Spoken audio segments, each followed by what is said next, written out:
Hello student, good morning. Yesterday we solved section E. हम section E complete कर चुके हैं. उसमें 5 क्वेश्चंस थे.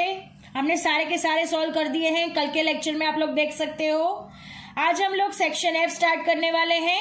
सो let us start section F. Solve the following questions. First question, find a linear equation using the method of least squares for the trend of production from the following data about sugar production of a country recorded for the last 6 years. Find the trend estimates for the production of the year 2016-17 and 2017-18. Understand. हमें किसका data दिया हुआ है? Sugar production का data दिया हुआ है, year भी दिया हुआ है, और क्या करना है? Linear equation method by of list square, यानी लीनियर इक्वेशन फाइंड करना है. कौन सी मेथड से करना है? तो लिस्ट स्क्वायर मेथड से फाइंड करना है, राइट. तो सबसे पहले हम लोग लिस्ट स्क्वायर मेथड कैसे करते हैं? तो सबसे पहले हम टेबल ड्रॉ कर देते हैं. फिर उसके बाद हम लोग क्या फाइंड करते हैं? बी फाइंड करते हैं. देन आफ्टर ए फाइंड किया जाता है. Then estimation of the years. यहाँ पे हम लोगों को 2 ईयर्स का एस्टिमेशन करने के लिए बोला है, 2016-17 एंड 2017-18. तो इन दोनों का इंडिविजुअली अलग अलग तरीके से फाइंड होगा, right. So let us start our sum. Year and sugar production crore tons given in this sum. So let us start our some.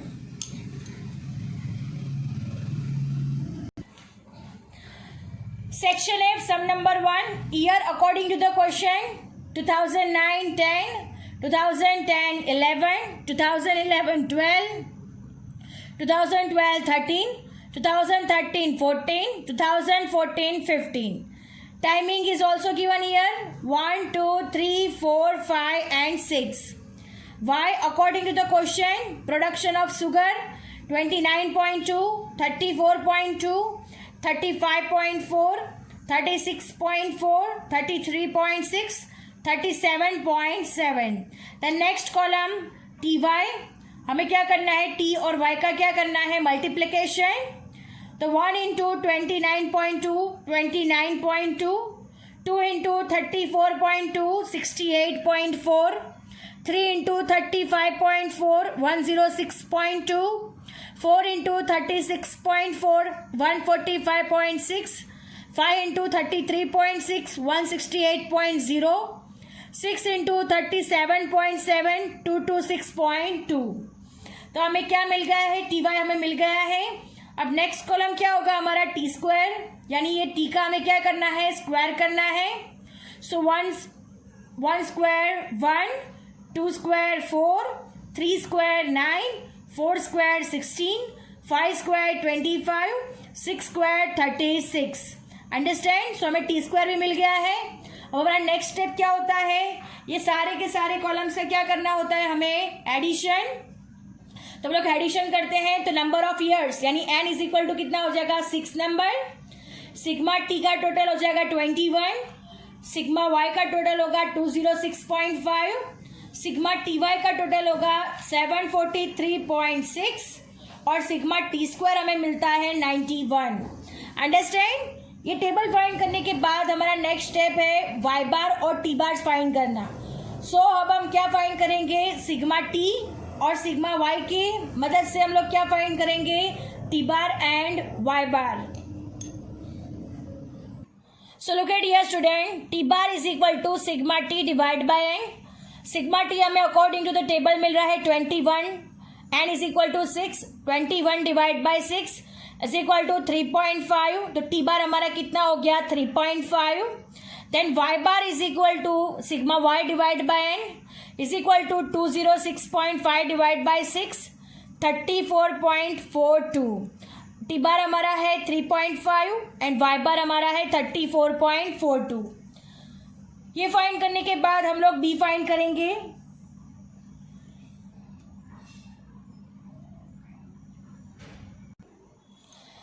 What is the formula for B? So B is equal to n sigma ty minus sigma t into sigma y divided by n sigma t square minus sigma t whole square. So this is the formula for finding B. Understand? Now according to the table हम लोग सारी values रख देंगे. n is equal to 6, sigma ty 743.6 minus sigma t 21, sigma y 206.5 divided by n is equal to again 6, sigma t square is equal to 91 minus sigma t whole square, it means 21 whole square. अब हमें इस सबका multiplication करके इसे solve किया जाएगा. 743.6 into 6, 4461.6, 21 into 206.5, 4336.5, 6 into 91, 546 minus 21 whole square 441. Understand. हम क्या करेंगे, यहाँ ये डिजिट में से ये डिजिट को क्या कर देंगे हम लोग, माइनस कर देंगे. सो 4461.6 minus 4336.5 125.1, 546 minus 441 105, 125.1 divided by 105, it means B is equal to 1.19. तो हमारा B कितना यहाँ पे मिल रहा है, 1.19. Understand. After B we have to find A, right. तो A का फॉर्मूला है y bar minus B T bar. So A is equal to Y bar minus B T bar. Y bar हमने आगे कैलकुलेट करके find किया हुआ है 34.42 minus B 1.19. T bar is equal to 3.5. इन दोनों का क्या करना है, मल्टीप्लीकेशन करना है. सो 34.42 माइनस 1.19 इंटू 3.5 4.16. 34.42 माइनस 4.16 यानी 30.26. तो यहाँ पे हमें ए भी मिल जा रहा है 30.26. Now moving to the next step. Now next step, equation for trend. Equation for trend it means Y cap is equal to A plus B T. So हमने ए फाइंड कर दिया है, बी फाइंड कर दिया है, उस हिसाब से हम लोग इक्वेशन फॉर ट्रेंड फाइंड कर देंगे. A is equal to 30.26 plus 1.19 T. तो ये हमारा क्या हो गया, equation for trend. Now next, estimate for the year 2016-17. Right, हमें 2016-17 के लिए एस्टिमेट करनी है वैल्यू. तो according to the table timing उसका क्या होगा, 8 होगा. 2016-17 T is equal to 8. So Y cap is equal to 30.26 plus 1.19 into 8. 30.26 plus 9.52 तो 39.78. इन दोनों का मल्टीप्लीकेशन 9.52, फिर ऐड कर दिया इन दोनों को तो 39.78. यानी 2016-17 के लिए एस्टिमेटेड वैल्यू कितना होगा, Y cap is equal to 39.78. Next है एस्टिमेट फॉर द ईयर 2017-18. 2017-18 के लिए भी हमें एस्टिमेशन करना है. तो फॉर 2017-18 उसका टी इज इक्वल टू क्या होगा, 9 होगा. Understand. Y cap is equal to 30.26 plus 1.19 into 9. इन दोनों का मल्टीप्लीकेशन होगा 10.71. 30.26 plus 10.71 40.97. Understand. Our sum is over here. I hope you understand it very well. Now moving to the next sum, sum number 2. Moving to the sum number 2, the number of students studying in a college are shown in the following table. Find the trend by 4 yearly moving averages. क्या find करना है, हमें trend find करना है bye 4 yearly moving averages, यानी 4 yearly moving averages से हमें trend find करना है. Right, year is given and number of students are also given. Right, तो सबसे पहले हम लोग क्या करेंगे, इसका टेबल ड्रॉ कर देंगे, फिर उस हिसाब से हम लोग क्या करेंगे, कैलकुलेशन करेंगे. यहाँ पे कैसे फाइंड करना है, तो 4 yearly मूविंग एवरेजेस से फाइंड करना है. So let us start our sum. Now look at here student, year according to the question, write down here. Now timing 1 2 3 4 5 6 7 8 9 10. Then Y, number of students according to the question. Now what is the next column? 4 yearly moving total. तो हमें क्या करना है next में? 4 yearly moving total, यानी 4 year को cover करके उसका क्या करना है? टोटलिंग करना है। तो सबसे पहले हम लोग यहाँ पे 4 ईयर को कवर करेंगे। तो ऐसे देखो आप लोग, 4 ईयर कवर होगा, राइट। और 4 ईयर को कवर करने के बाद मिडल से लिखा जाता है, तो यहाँ से मिडल से लिखाएंगे हम लोग इसका टोटल। देन नेक्स्ट 4 ईयर, यानी ये 4 ईयर हो जाएंगे, अंडरस्टैंड। 1 2 3 4 और उसका टोटलिंग यहाँ से होगा, अंडरस्टैंड। फिर नेक्स्ट 4 ईयर, ऐसे करके हम लोग क्या करेंगे? सबके टोटलिंग करेंगे। Now what is the 4 yearly moving total? So first 4 year, 332 plus 317 plus 357 plus 392 1398. Now next 4 years, 317 plus 357 plus 392 plus 402 is equal to 1468. Then next 4 year, यहाँ से स्टार्ट होगा, 357 plus 392 plus 402 plus 405 is equal to 1556. Then next 4 years, 392 plus 402 plus 405 plus 410 plus is equal to 1609. Then next 4 years, 405 plus 410 plus 427 plus 405 1647.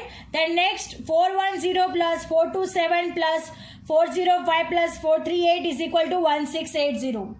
4 year का total करने के बाद हमें क्या करना है? पेयरवाइज टोटल करना है। तो हम पेयरवाइज टोटल करेंगे। सो पेयरवाइज टोटल कैसे होगा? तो ये दोनों का पेयर बनेगा, इन दोनों का टोटल यहाँ मिडल में लिखा जाएगा। देन नेक्स्ट दिस 2 पेयर्स, उनका टोटल यहाँ पे लिखा जाएगा। देन नेक्स्ट दिस 2 ईयर्स, उनका टोटल यहाँ पे लिखा जाएगा। वैसे पेयर बना के सबका टोटल करना है, तो उसको क्या बोलेंगे हम लोग? Pair wise total. Now moving to the next column, pairwise total, 1398 plus 1468 2866. Then next 2 years, 1468 plus 1556 3024. Then next 2 years, 1556 plus 1609 3165. Then next 2 years, 1609 plus 1644 3253. Then next 1644 plus 1647 is equal to 3291. Then next 1647 plus 1680 is equal to 3327. तो यहाँ पे हमारा pairwise total भी over होता है। आप लोग देख सकते हो पेयरवाइज टोटल कैसे किया हुआ है।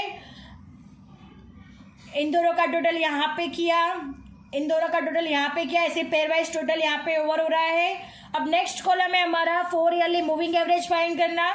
तो हमको पता है कि जब भी हम लोग 4 ईयरली मूविंग एवरेज फाइंड करते हैं तो हम लोग जो आंसर आता है उसको किससे डिवाइड करते हैं? 8 से डिवाइड किया जाता है। So let us start. हर एक डिजिट को हम लोग क्या करेंगे? 8 से डिवाइड करेंगे। तो हमें क्या मिलेगा?